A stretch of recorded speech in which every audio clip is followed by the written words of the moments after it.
Assalamualaikum warahmatullahi wabarakatuh. Teman-temanku sekalian, pernahkah kalian mendapatkan kabar mengenai kematian seseorang yang tiba-tiba? Padahal hari sebelumnya orang tersebut sehat dan sempat berinteraksi dengan kita.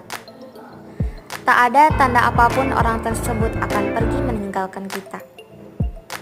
Itulah yang disebut kematian. Tidak ada satupun manusia yang tahu kapan kematian akan datang. Tapi kematian pasti datang kepada siapapun, dimanapun, dan kapanpun.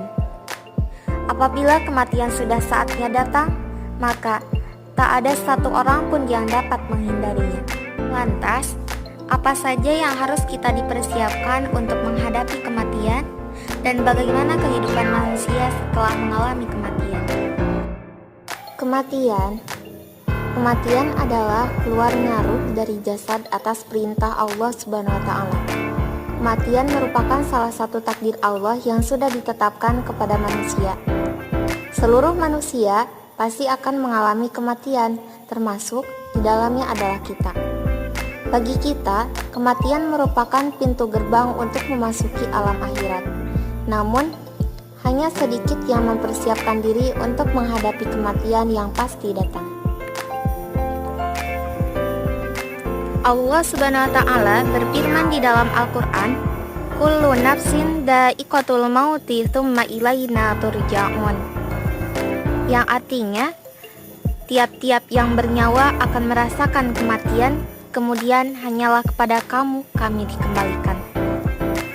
Orang-orang yang lalai menyambut datangnya kematian akan mengalami kematian yang buruk. Tetapi, bagi orang yang senantiasa mempersiapkan diri untuk menyambut kematian dengan beramal soleh dan mengharap ridho Allah Subhanahu wa Ta'ala, maka baginya adalah kematian yang baik. Mengenai kriteria kematian itu, ada dua macam. Yang pertama, mati dalam keadaan baik atau husnul khotimah. Husnul khotimah adalah orang yang akhir hayatnya atau mati dengan iman dan Islam. Salah satu tanda-tanda seseorang yang meninggal dalam keadaan husnul khotimah di antaranya, yang pertama, mengucapkan kalimat tauhid menjelang ajal. Yang kedua, meninggal dunia di jalan Allah Subhanahu wa Ta'ala. Yang ketiga, meninggal pada hari Jumat.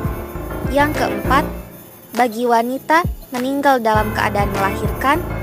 Yang kelima, meninggal dalam keadaan melakukan amal soleh. Dan yang keenam, meninggal karena sedang rubat atau menjaga wilayah perbatasan. Kriteria kematian yang kedua, mati dalam keadaan buruk atau disebut dengan su'ul khotimah.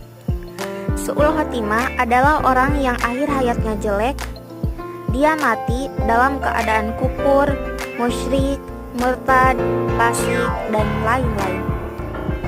Salah satu tanda-tanda seseorang yang meninggal dalam keadaan su'ul khotimah diantaranya, yang pertama, sulit dibimbing mengucapkan dzikir atau la ilaha illallah ketika menghadapi sakaratul maut. Yang kedua, sering melalaikan sholat. Yang ketiga, suka mengkonsumsi khamar. Yang keempat, durhaka kepada kedua orang tua. Yang kelima, suka berbuat dolim kepada orang lain. Dan yang keenam, melakukan dosa besar, keji, dan tidak mau beribadah kepada Allah Subhanahu wa Ta'ala. Dalam Islam, kita percaya akan kehidupan setelah mati.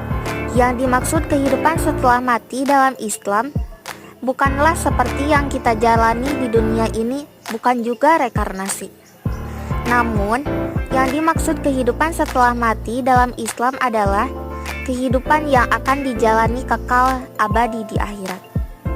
Setelah mati, ada banyak tahapan dan perjalanan yang akan kita lalui. Dan tahap-tahap perjalanan manusia setelah mati akan dimulai dari tahapan alam kubur atau disebut juga alam barzah. Alam barzah Alam barzah adalah transisi antara dunia dan akhirat yang menjadi tempat penantian manusia setelah meninggal dunia. Lantas, bagaimana kehidupan di alam barzah? Gambaran kehidupan di alam barzah atau disebut alam kubur sudah tertulis di dalam Al-Quran, dijelaskan dalam beberapa hadis Nabi. Setelah meninggal dunia, manusia akan mengalami beberapa peristiwa di alam barzah. Salah satu kehidupan di alam barzah yang pertama, himpitan alam kubur. Setelah mayit dikubur, kuburan akan menghimpit dan menjepit dirinya, dan tidak seorang pun dapat selamat dari himpitannya. Beberapa hadis menerangkan bahwa kubur menghimpit salah satu sahabat Nabi, yaitu Sa'ad bin As radhiyallahu an. Padahal kematian membuat aras bergetar, pintu-pintu langit terbuka, serta malaikat sebanyak 70.000 menyaksikannya. Imam An-Nasai dari Ibnu Umar meriwayatkan bahwa Rasulullah Shallallahu Alaihi Wasallam bersabda, yang artinya, inilah yang membuat aras bergerak, pintu-pintu langit dibuka dan disaksikan oleh kehidupan di alam barzah yang kedua adalah gelapnya alam kubur. Kondisi alam kubur adalah gelap gulita. Rasulullah Shallallahu Alaihi Wasallam bersabda dari sahabat Abu Hurairah radhiyallahu an bahwa seorang wanita hitam atau seorang pemuda yang biasa menyapu di Masjid Nabawi pada masa Rasulullah. Saat itu Rasulullah Shallallahu Alaihi Wasallam tidak menemukannya, sehingga beliau menanyakan kepada sahabat. Kemudian sahabat itu menjawab, "Ya Rasulullah, wanita itu telah meninggal." Rasulullah Shallallahu Alaihi Wasallam berkata, "Kenapa kalian tidak memberitahukanku? Tunjukkan padaku." Lalu mereka menunjukkannya. Beliau pun kembali mengobati wanita itu, lalu bersabda, "Sesungguhnya kuburan-kuburan ini dipenuhi kegelapan bagi para penghuninya, dan sesungguhnya Allah Subhanahu wa Ta'ala menyinarinya bagi mereka dengan sholatku terhadap mereka." Hadis riwayat Bukhari dan Muslim. Kehidupan di alam barzah yang ketiga adalah fitnah atau ujian kubur.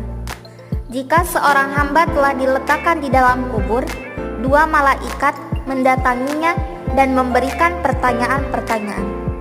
Dan inilah yang dimaksud dengan fitnah atau ujian kubur. Kemudian, kehidupan di alam barzah yang keempat adalah adanya azab dan nikmat kubur. Orang yang meninggal dalam keadaan baik atau husnul khotimah akan mendapatkan nikmat kubur. Sementara orang yang meninggal dalam keadaan buruk atau su'ul khotimah akan mendapatkan siksa kubur. Allah Subhanahu wa Ta'ala berfirman di dalam Al-Quran surat Al-Imran ayat 169, "Wala tahsabannalladina qutilu fi sabilillahi amwata bal ahya'an inda rabbihim yurzaqun." Jangan sekali-kali kamu mengira bahwa orang-orang yang gugur di jalan Allah itu mati.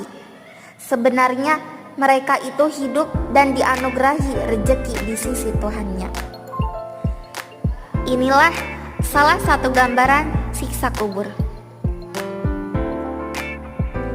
Jadi, kehidupan di alam barzah atau kondisi kehidupan di alam barzah itu dapat dikatakan atau dikelompokkan menjadi dua, yaitu yang pertama, kelompok orang yang mendapatkan nikmat dan kebahagiaan, dan kelompok kedua, orang yang mendapatkan siksaan dan kesengsaraan.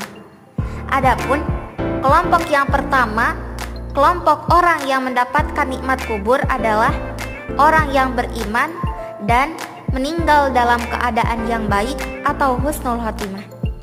Dan orang-orang yang mendapatkan pengampunan dari Allah Subhanahu wa Ta'ala. Inilah karunia bagi orang-orang yang soleh. Kemudian, kelompok yang kedua, kelompok orang yang mendapatkan siksaan dan kesengsaraan.